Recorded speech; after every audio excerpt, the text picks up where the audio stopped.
आज सुबह में समाजवादी पार्टी और दिल्ली में एक आम आदमी पार्टी है, उनके अध्यक्षों की प्रेस वार्ता कर रहा था। अब तो समाजवादी पार्टी और कांग्रेस के हुए आम आदमी पार्टी के नेता हैं, अब इनको जनता सुनना नहीं चाहती है तो वे प्रेस वार्ता करके अपनी जिम्मेदारियों का निर्वहन कर रहे हैं।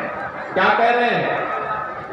कभी कभी होता क्या है, जब व्यक्ति जेल में जाता है ना, उसकी बुद्धि भी पलट जाती है। और ऐसे ही आम आदमी पार्टी के अध्यक्ष दिल्ली के मुख्यमंत्री अरविंद केजरीवाल की बुद्धि भी भ्रम में पड़ गई है।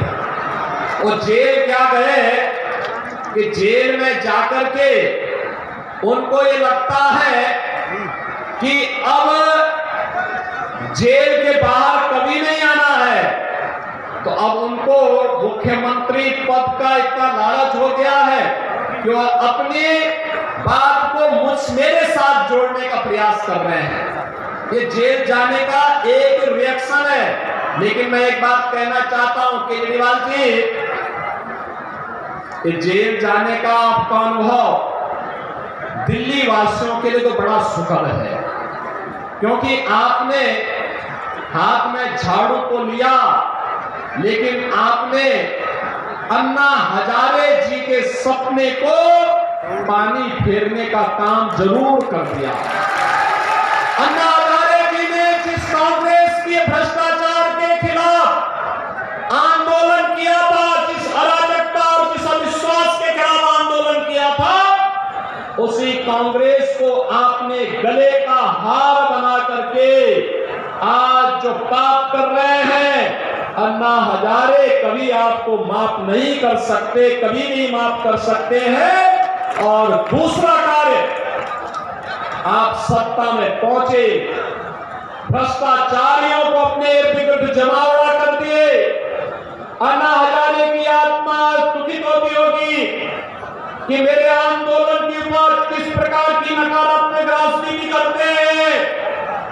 और दिल्ली वासी इस बात के लिए परेशान है कि कम से कम अरविंद केजरीवाल जेल के अंदर थे तो उनकी खांसी बंद थी, अब फिर बाहर आ गए, अब दिल्ली वासियों को फिर खांसने के लिए मजबूर कर देंगे। भाइयों, ये प्रवृत्ति है, ये लोग क्या नारा लगाते हैं और क्या आचरण करते हैं। समाजवादी पार्टी हो, कांग्रेस हो, आम आदमी पार्टी हो, ये बिहार में आरजेडी हो, ये सभी के सभी एक ही थैले के चट्टे बट्टे हैं।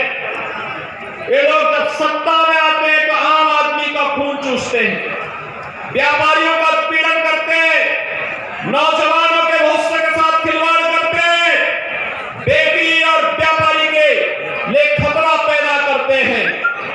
लेकिन ये हमारा सौभाग्य है कि हमने बदलते हुए भारत को देखा। बहनों और भाइयों, ये वर्तमान पीढ़ी का और आप सबका सौभाग्य है, हमने बदलते हुए भारत को देखा है।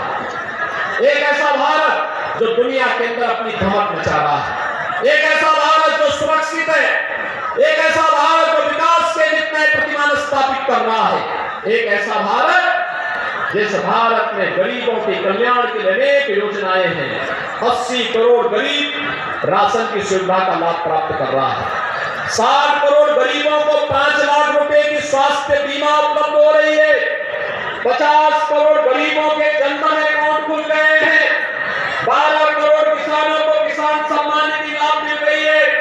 12 करोड़ किसान, 12 करोड़ नागरिकों के घर में, जनता के घर में एक शौचालय बन गया है। 10 करोड़ गरीबों के घर में उज्ज्वला योजना का एक सिलेंडर पहुंच गया है। 4 करोड़ गरीबों के मकान बन गए हैं। ये किसके कारण?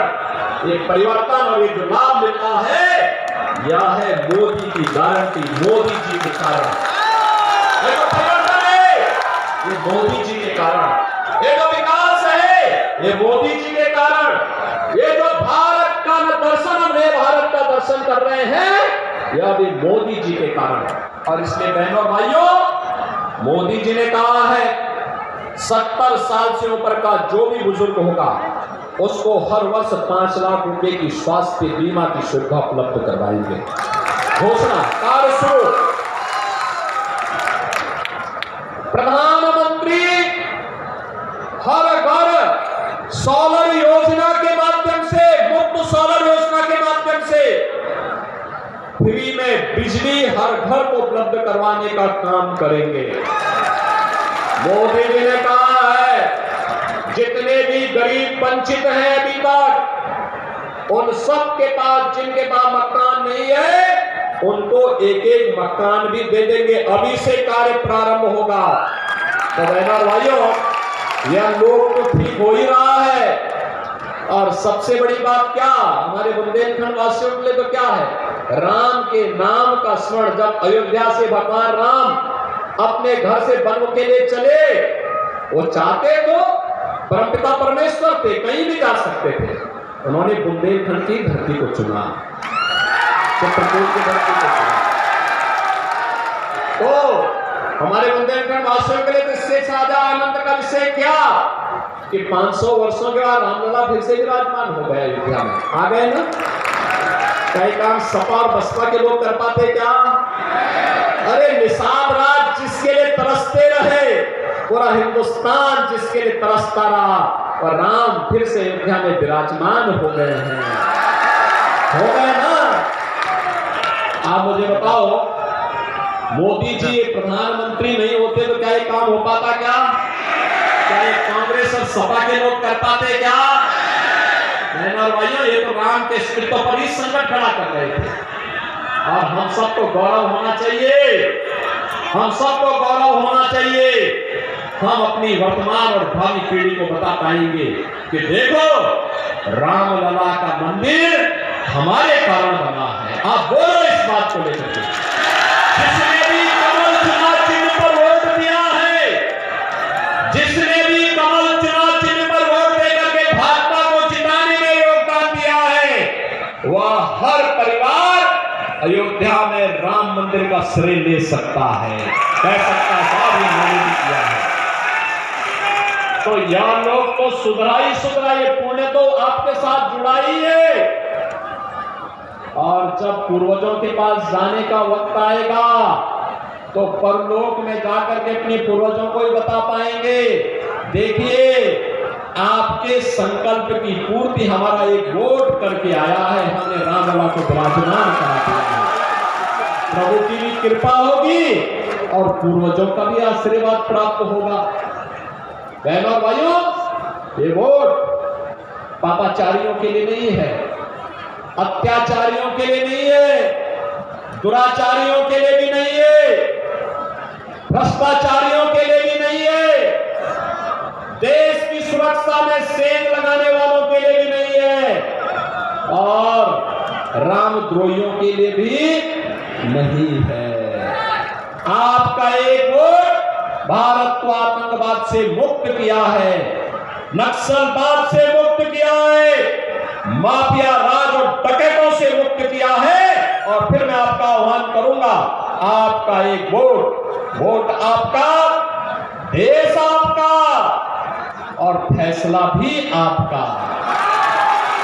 और फैसला जो देश का है, पूरा देश बोल रहा है, जो राम को लाए हैं, क्या बुंदेलखंड भी इसके साथ में है ना? साथ में है ना? सभी लोग इस बात के पक्षधर है ना कि जो राम को लाए हैं हम उनको लाएंगे। तो इसका मतलब आप मथुरा का भी रास्ता खुलवाएंगे, खुलवाएंगे ना? सहमत है ना? तो फिर यहां से पुष्पेंद्र चंदेल भारी बहुमत से विजयी बनकर के जाएंगे। बहनों और भाइयों, चुनाव के दौरान, और बुंदेलखंड तो लोकसभा क्षेत्र बहुत बड़ा है, आप सोचो उनकी लोकसभा हमीरपुर में भी, महोबा में भी, बांदा में भी पूरा फैला हुआ है, पूरा फैला हुआ है।